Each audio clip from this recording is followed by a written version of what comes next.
Do you want to know how to create a presentation? Well, you're in the right place today because I'm going to help you do just that.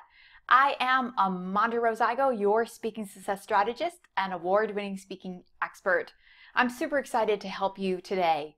So we're going to talk about how to create a presentation. We're going to cover 3 important principles that apply to every presentation that you do. The first one is you want to have a grab their attention opening. Yep. You want to pull your audience in. You want to get them to pay attention to you. So saying good morning, how is everybody today, how y'all doing, isn't going to do just that.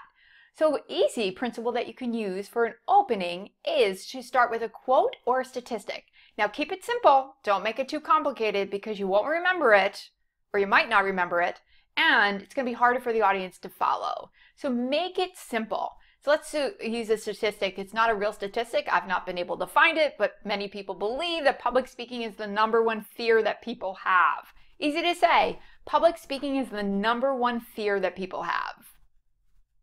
Easy. Great opening, and people will be like, oh yeah, that's me. And so make the quote or statistic short and concise. And you can say who the quote or statistic came from as well.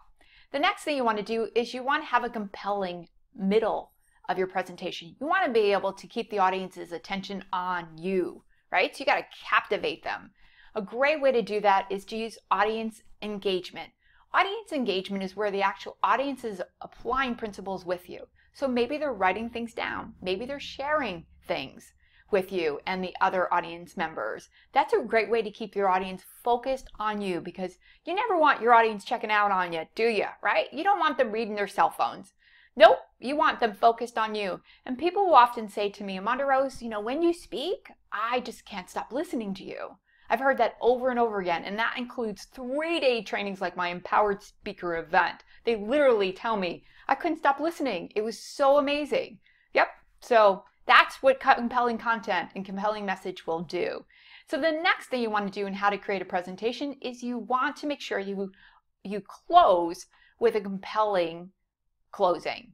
So the closing needs to have something that said to the audience, okay, you got to take this action step or this is going to happen, and not saying in a salesy, pushy, aggressive way, but really from the heart.